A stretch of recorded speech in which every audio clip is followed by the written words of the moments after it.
Welcome to Music in the Making. We are 3 high school and junior high music teachers from West Central Illinois. Each week we will talk about our experiences in the classroom, community, and personal lives too. We're no experts by any means, but any help we can provide to our audience of music friends is why we pursue this new venture. Please welcome your hosts, Lisa Hallen, Art Martinez, and Kevin Ferry. All right, you ready? Ready. All right, welcome back to another episode of Music in the Making, everyone. Got a little unique episode here. So Kevin is on tour with Madrigals.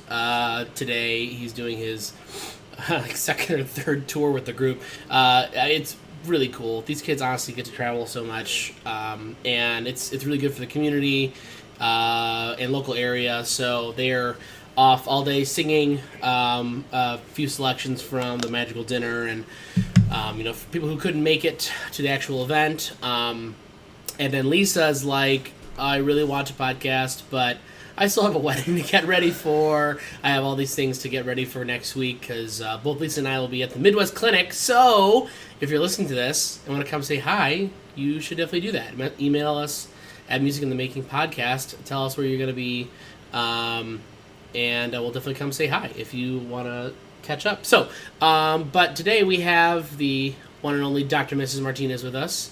Hello. She is very tired and worn out after a long day with littles. So Worse too. Yeah, but I mean, like, this is the season to be sick and stuff. I just got over being sick. The last episode, I was super hoarse. So, if you are a well, there's probably 2 reasons why I'm tired. First reason is because I've started Couch to 5K and my body is not used to this kind of abuse.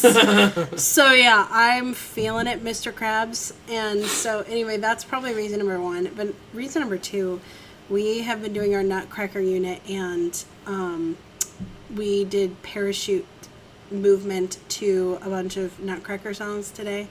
And oh my gosh, they loved it, but my voice is shot and my body is shot because, and I even closed my ring. My ring said I exercised for, 40 minutes because of all of the movement and stuff I did with the kids in the parachuting today. So I'm dead.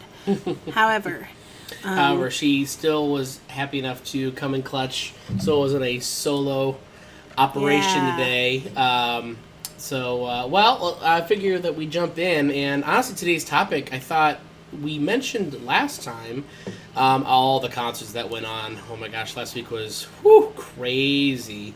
But we're only to talk about Dr. Mrs. Martinez's concerts so much because we were there, but for some people who are doing a winter concert or with K3 or like are preparing to do one, maybe coming up soon, or you have one, good luck to you, of course, because it's a crazy time of year.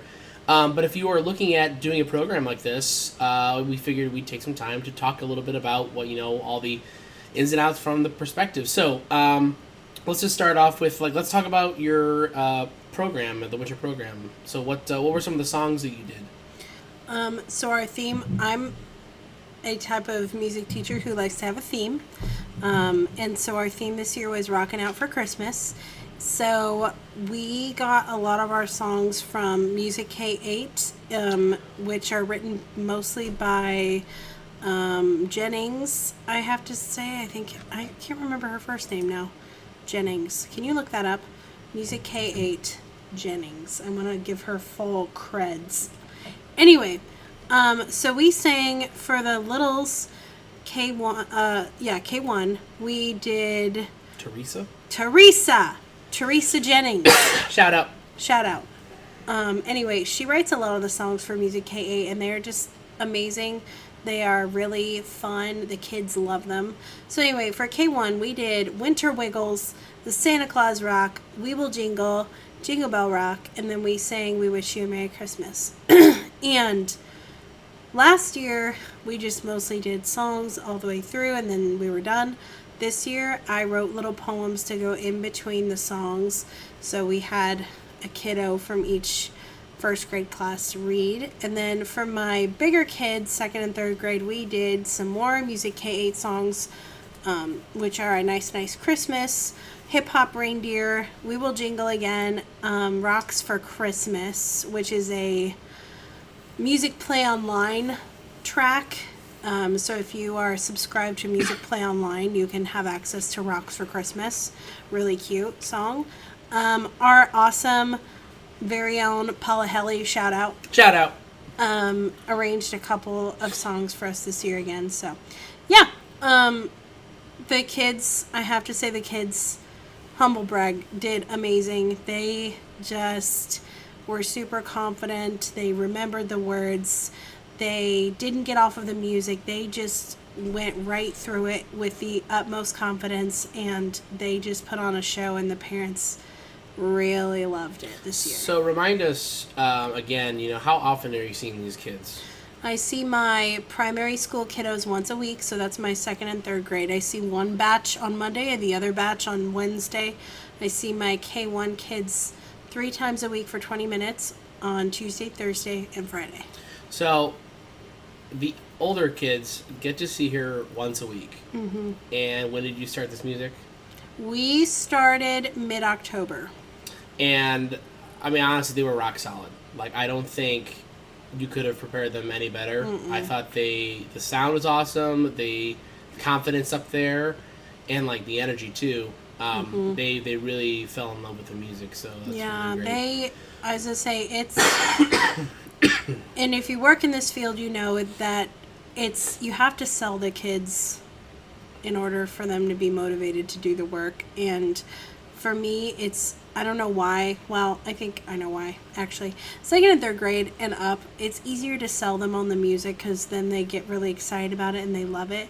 For kindergarten and first graders definitely, get it a little bit more. Kindergarten's just like, we're just happy to be here, but we really don't want to sing this song again because we just sang it yesterday, Mm. So it's hard to, get kindergarten to, focus and sing the songs over and over because they're like, why did we just sing this last week? Because they don't really understand the whole premise of giving a concert yet. So this is all brand new. And usually on the first concert, there's, 2 or 3 kindergartners that when they finally see what they're doing and they get up on stage in front of all those people, they actually cry because they're like, this isn't what I thought it, they had no idea. Even though you try to prepare them as much as you can, they just are like, why are there so many people? Mm-hmm. So, yeah, it's a scary experience, but, it's definitely, you have to sell the kids and get them, to take it seriously. So what is your daily lesson look like? Because you're only seeing these kids for 20 minutes. So how are you packing? Not packing, but how are you? Packing in all this music. Yeah. I mean, these kids are doing 4 or 5 songs. How are you mm-hmm. packing all of that in 20 minutes? And for some of these kids, once a week, and with the result, I mean, you were obviously doing something right. The simplest thing is just to leave 5 to 10 minutes at the end of your lesson. And that's really all there is to it. With kindergarten and first grade, I left 5 minutes and we did 1 song every day, at least. These songs, the longest one of them is 3 minutes. So we can pretty much get 2 songs done every day that we meet. And so I go through my regular curriculum. I go through, I'm hitting standards. I'm hitting goals that I want to hit with these kids. We're learning about different things that we need to learn. And then at the end of the lesson, I always leave that time and they have to go through the music with me. That's pretty much all it is. That's the secret. Okay. And then there are days, I schedule in days where we only work on Christmas music. So we will go through all the songs. Then if they can do a super great job, then I reward them with something at the end, like a brain break or a dance break they love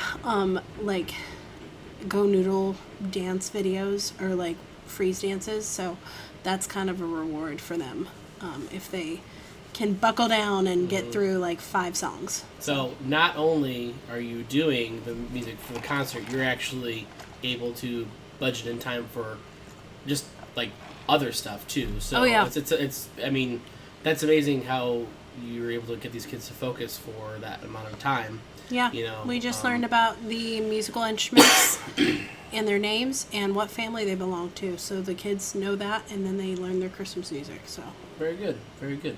So, so now let's talk about the day of the concert. What are the things that you're doing? Maybe not with the students because or actually maybe say the week of the concert because the day of the concert, you're only seeing one particular group of students. What's that week leading up to it? Prepare. What are the things that you're doing for the concert, or all aspects of it? I try to honestly keep it as normal as possible. I'm busy behind the scenes typing programs, whatever I need to get done. Like I'm emailing teachers, I'm emailing other staff, just kind of keeping them in the loop. I'm emailing parents, I'm emailing anybody to just say like, hey, it's this week, just so you know, here's what I need from these people or whatever. Because usually we have teachers that come and help kind of wrangle the kids.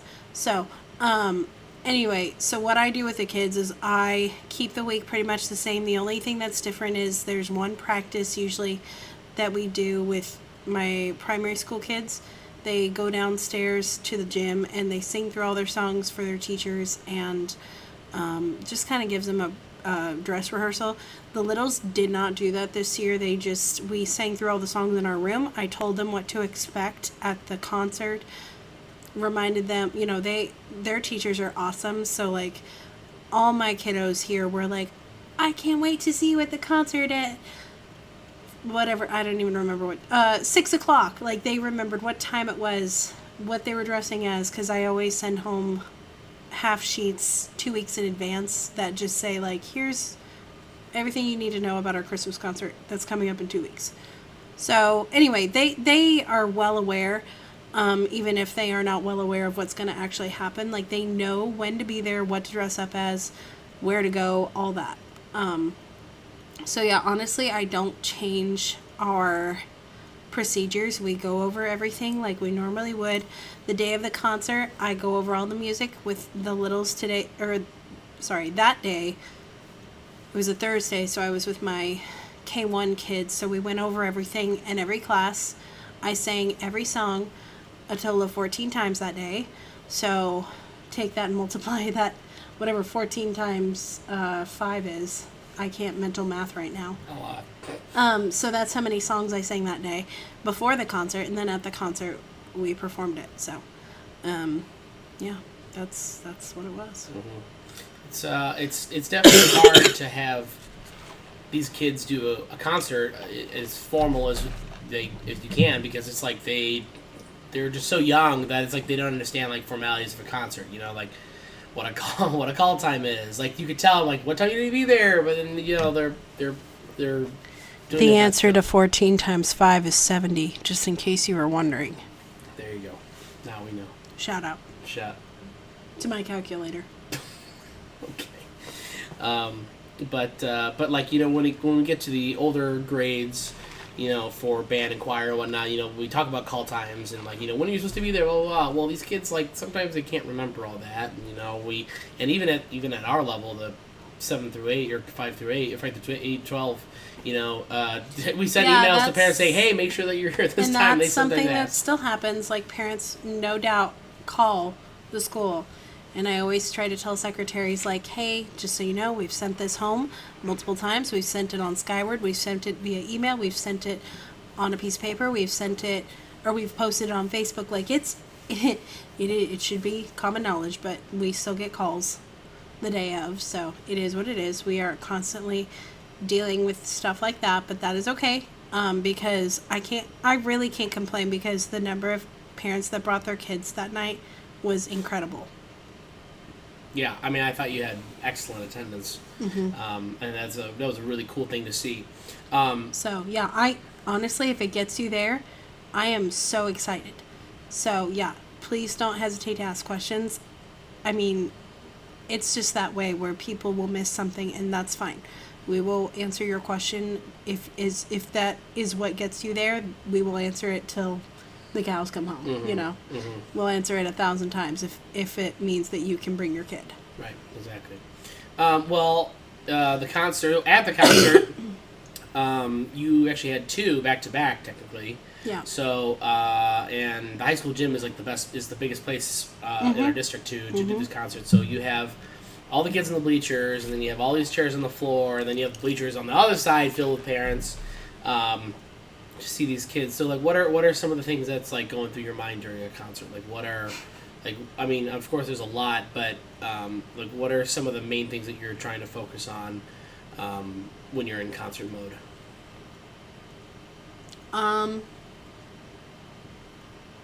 Just trying to remember all the words for the kids, especially, man, Rocks for Christmas. If you ever listen to that song, it is so cute, but there are 3 different verses and all these little things happen. So, like, I had to keep all that straight in my head so I could feed them the words and the motions, because if I got off, they'd be looking at me like, what? Yeah. So, you didn't have any music in front of you. You did it all from memory. Which I did all from memory. Crazy. The one thing that I was focusing on this year was not hyperventilating. It was hot. I was sweating. So, like, I was working hard, conducting, singing, and all that, like, keeping them on beat. So, like, I don't know. I'm just trying to stay focused for the kids and focus on who's reading next. Who do I need to call down to read? Who do I need, or, like, what, you know, are we all paying attention? Do we know what song is next? And all that. So, I don't know. It really wasn't that stressful. I think the most stressful thing for me, there's a lot of people in that gym. I don't know how many hundred people we get. Like, how many would you say we get in there on a full? It's like, I mean, our gym is not the biggest. With all those seats on the floor, I'd say at least 200 or 300 people. Yeah, I was gonna say it's almost 300 people. It was full. And my biggest thing is, like, speaking. I get nervous in front of that many people because, like, you know, you wanna be entertaining, but at the same time, like, let the kids be the entertainment. So, like, you're trying not to be a boring person speaking. You're trying to, like, keep them. You saying that, it's so funny because I remember at Western, part of the, like, courses that you can take. Public speaking. It was public speaking, and I thought that was such a funny. Why would I need to have a class? No, it's because you've got a bajillion things going through your mind. When you think about it, and you're trying to talk at the same time. Well, not just that, but like when you're trying to address people, and like, you know, it's funny because it's like teaching is daily public speaking. You know, you want to make sure that you have your thoughts organized. You want to make sure that, like, anything that you want to address or things that, like, need to be addressed. Like, the way that you say it, too. Like, it's so funny that how naive I kind of was to think, like, this is a dumb class. But really, it's, like, it's an important wake-up call. Like, that's how much talking we do. And it's why it's so important that we, as teachers, need to be just, you know... You don't have to be the best speaker in the world, but you definitely... There's a reason why it's important to make sure that you have organize your thoughts. Yeah. So I didn't talk a whole lot. Like, I just thank people for being there. I... kind of introduced the songs, who was reading, and all of that. And then what I do on my program is I put a special thanks at the bottom, and there is a list of, I'm looking at it right now, 16 or so different people at the bottom or more, because, you know, you don't want to just read through all those. You want people to, like, actually see them printed, because I feel like that's nice to, like, see your name printed. So I really don't take a whole lot of time for thank yous. I just print those out on the program. Other than that, yeah, like, my biggest focus is on the kids. Like, there was one little fire that I had to put out during the concert, which was on We Will Jingle. And We Will Jingle is a knockoff of We Will Rock You. And the kids get hyped. And so... you know, with good reason, we were having a good time, and so we start the song, and this was not something that was planned or rehearsed. So, like, they start the song, and the kids start pounding their feet on the bleachers, like, doom, doom, doom, except they were getting off beat, because they were pounding it so loud. And so I, like, made the, like, what is this sign? Like, cut it out. Like, cut it out. Like, I was just like, no! Like, no! Slicing of the neck, but it means yeah, like stop it, like cut it out. Cut it, And so I was like doing this to the kids, like, stop. And they kind of looked at me like, why not? And I was like, leave the bleachers out. And so I kind of yelled it, I think, in the middle of the intro because they were... Yeah, you didn't... I mean... I, like, said it loud enough. Yeah, you got their attention. I don't think it was yelling. But yeah, that was the biggest thing that I was just like, oh my gosh, like, if we get our own beat, then we might as well not even have a backing track at this point. So yeah, I had to, like, stop them from hitting the bleachers and creating a brand new beat because that, you know, that could have been interesting, but that was the only little fire that I feel like I had to put out. So yeah, you just have to be on your toes because there's always going to be something like that happens where something unexpected will occur. But yeah, that's really all there was to that. Compared to last year, what were some things that you did differently or you felt like went better? And not to say that last year was horrible. Last year was really good. No, last year was cute, but they definitely got off the music. I just made sure to advocate and ask that the volume be loud enough in the gym and the sound system. And this year it was great. There was still room. There was still a ceiling, you know. Whenever we turned up the volume, it was loud enough that they could hear, and we still had wiggle room to go up. Last year, the volume, I don't know what happened. It is what it is. But the volume wasn't loud enough last year at the height of its top volume. Like it was, supposedly as high as it could go, and it was not very loud. And so the kids got off last year. We ended up having to almost like cut the tracks because they were just getting off the tracks. They couldn't hear them.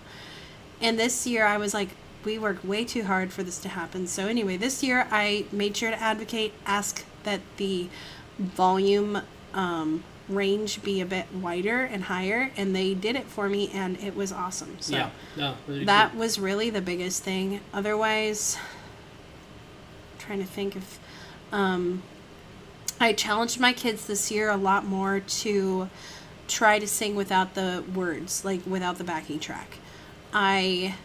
Last year we sang with the backing track quite a bit. This year I challenged them because, most of the songs are pretty repetitive. And so it's funny because you'll say, okay, we're going to do it without the words. And they are like, no, we don't know it. And then when you do it, they know it. They know it really well. And so if you can do it without the words in the background, like, it builds their confidence so much faster. So that was probably the other thing I did. Otherwise, they pick fun songs, really. Like, I am a huge advocate for K8, Music K8. They have some of the best tracks that I have heard. They are funny, they are cute, they are exciting for the kids. So, yeah, if you can find songs that the kids relate to... Shout out. If you can find songs that the kids relate to or have fun singing, then that's half your battle. Anything besides, like, rehearsal, or maybe, I don't know, maybe lesson planning that you did differently to prepare for this year? I mean, like I said, last year was good. Not really. But this year was, like, something... last year, I think they would have done the same last year if they could have heard the music. Yeah. I think they would have done just as well as they did this year. Last year, if they could have heard the music better. Yeah, so. I think, like I said, they sounded, and then, that could have made a difference. But when you program music that is teaching them something, but also is like a theme, or provides them some, I don't know, they really like the music. It buys it into. Well, actually, do you mind listing off the songs really quick so that people if people were listening, if they want to? I thought I did that already. Oh, did you list all of them? Sorry, I thought you meant. I know you mentioned the Jennings. Okay, well, I can list. The Jennings ones are all available on YouTube Music K8. They are as follows: Winter Wiggles by Jennings, Santa Claus Rock by Jennings. That one was a very popular one. We Will Jingle was the other popular one by Jennings. Nice Nice Christmas by Jennings, and Hip Hop Reindeer by Jennings. And then the Rocks for Christmas was the Music Play Online, and it's by Jacobson. Cool. So yeah, they were all really, really fun. So this year we have a spring concert coming up for, I think, just the primary school kiddos, and I think this year we're going to do a book themed concert. So we will read through a story, and then I will find songs that kind of, interweave into the story.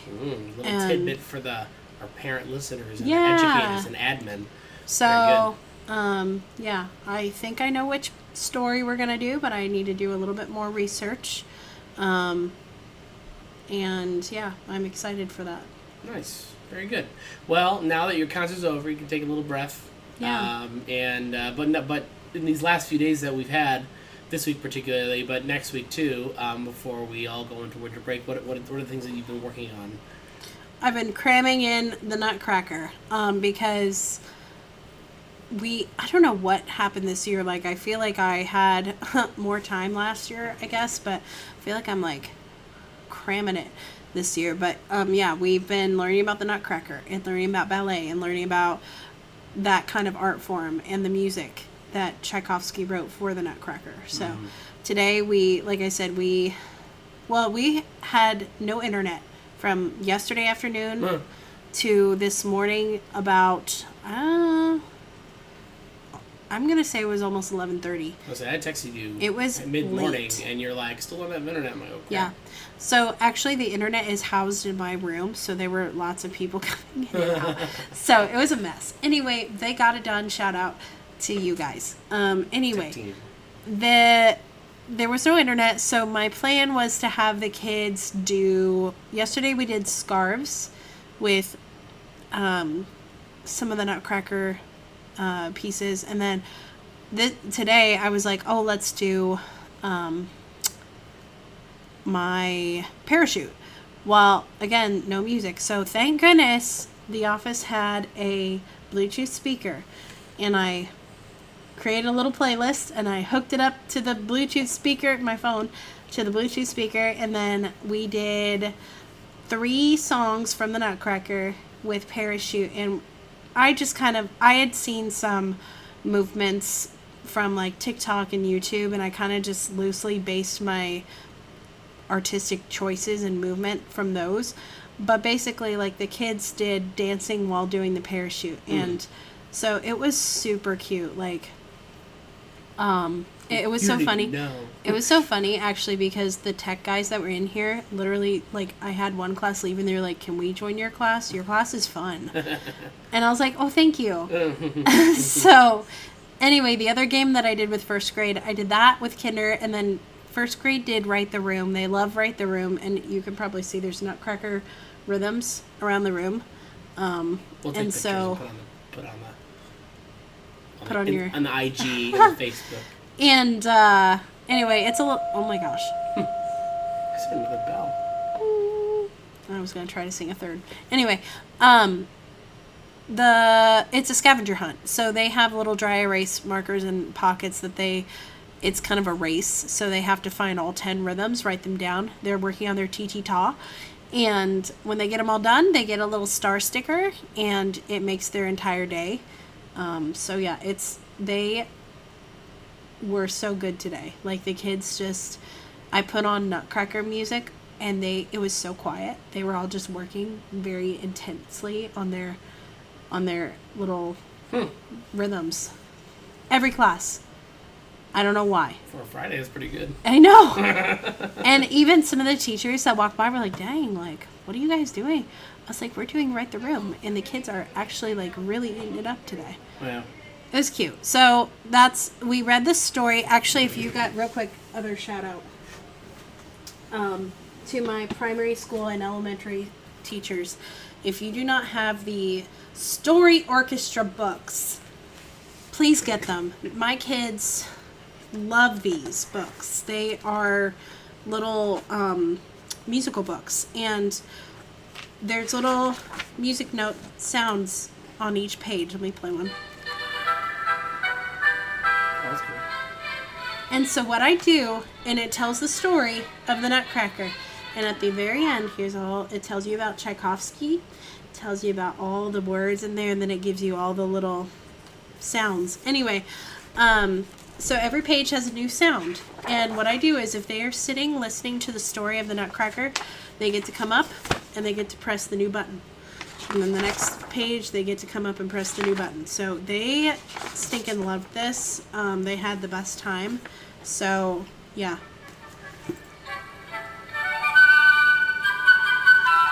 That's Sugar Plum Fairy, right? Sugar Plum Fairy is...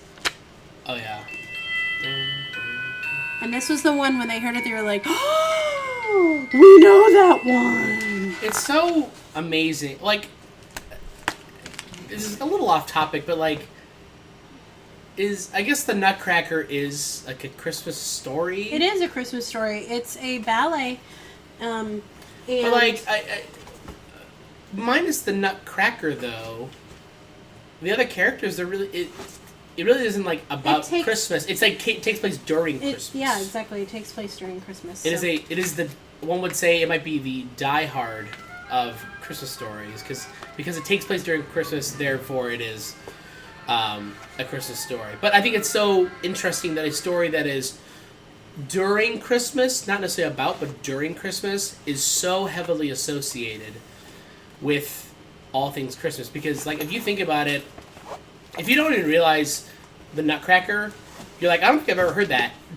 Chances are, around the holidays, you hear it all the time. Yeah, the kids hear it. I told them. And it's in commercials, it's in movie trailers, it's in everything. It's in TV. I mean, like, it's amazing. And its original purpose was a ballet. I mean, it was meant to be not just listened to, but watched. So it's pretty incredible. It's a wonderful piece of music. We talked about, because we had done a unit on musicals, and we talked about how musicals have to have speaking, acting, singing, dancing for them to be considered a musical. Mm-hmm. Whereas ballet doesn't have speaking or singing, and so you have to kind of figure out how to tell a story using dancing and music. Mm-hmm. And then we talked about how ballet has props and how it has backgrounds and sets and all of that. So they learned quite a bit about ballet. So yeah, that's what I've been kind of cramming down their throats the last week and a half. Next week we'll finish it up. It's a very brief unit. It's not a whole lot. We don't spend as much time on it as I would have liked, but that's just because of the Christmas concert and everything. So yeah, and then after that, when we get back, we'll review some more rhythm stuff, and then we'll start jumping into treble clef before too long with the bigger kids. Nice. With the 2nd, 3rd grade. Very good. Well, thank you for your time today, Thank Dr. you. Mrs. Martinez. It's always a pleasure to have guests Of course. on our Shout podcast. out to the Madrigal Singers for coming to Harding and Lincoln today. Like, you guys nailed it. Oh my gosh, can I play one thing off my phone? Like, it's so cute. Well, so today they were singing a song, and the kids... Was it the 12 Days of Christmas? No. Oh. It was one of the first ones they did, and the kids started clapping. And this wasn't planned, like the whole gym was clapping. And it was funny because at first we all were like, oh gosh, they're going to be offbeat. The kids kept a pretty dang good tempo with the singers. And everybody looked over at me and they were like, way to go, Mrs. Martinez. Mm-hmm. And then Kevin gave a shout out. He's like, Mrs. Martinez has been working with your rhythm. You guys kept a really good steady beat. Nice. So Very it was good. really cute. Was Anyway. it a video or a picture? Well, this is of the 12 Days of Christmas, and I just want you guys to hear the laughs.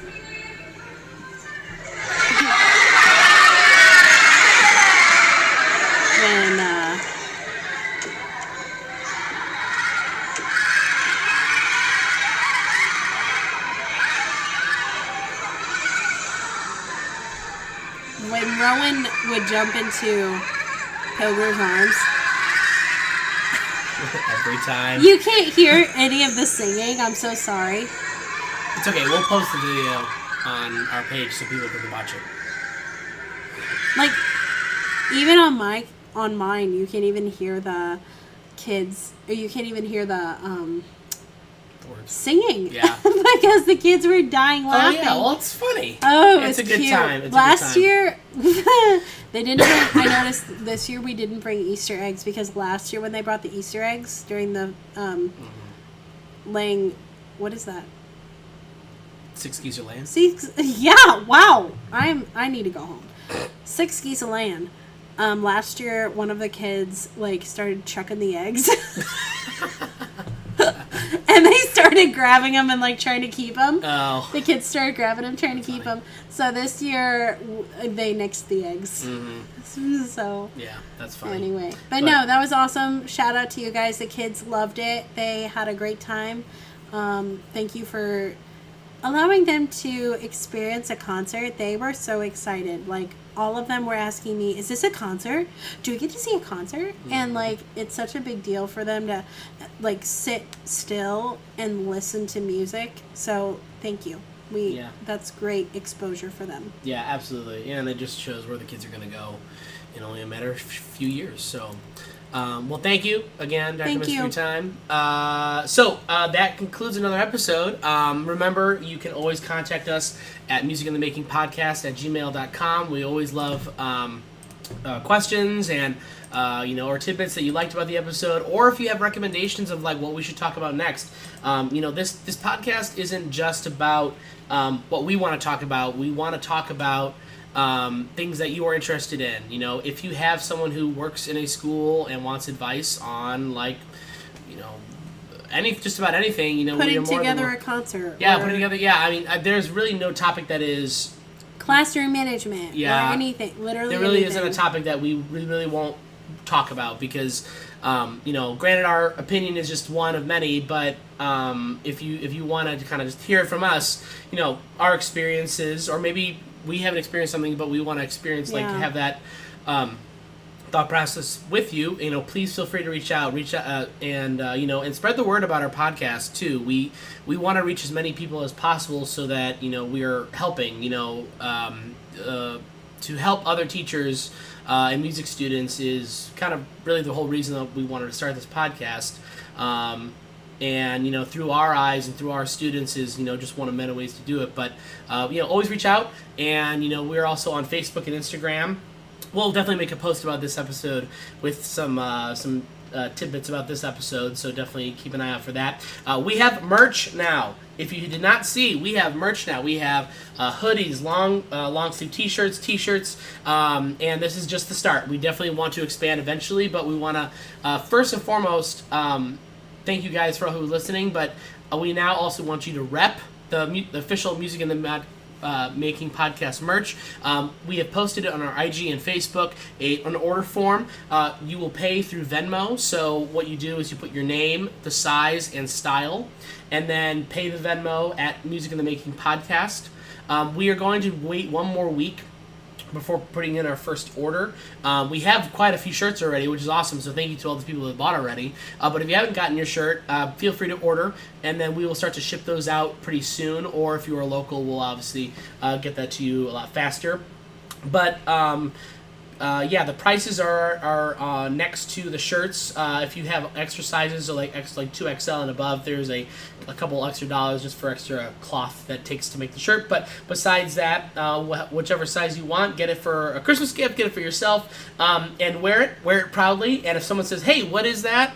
you tell them, "Hey, it's one of the greatest music podcasts ever," and you tell them where to go, which is on Spotify, Amazon Music, iHeartRadio. We are on YouTube. We are on Apple Podcasts, and of course Spotify, our primary residence. But again, we just want to spread all the knowledge as much as possible about music and music education to everyone as much as possible.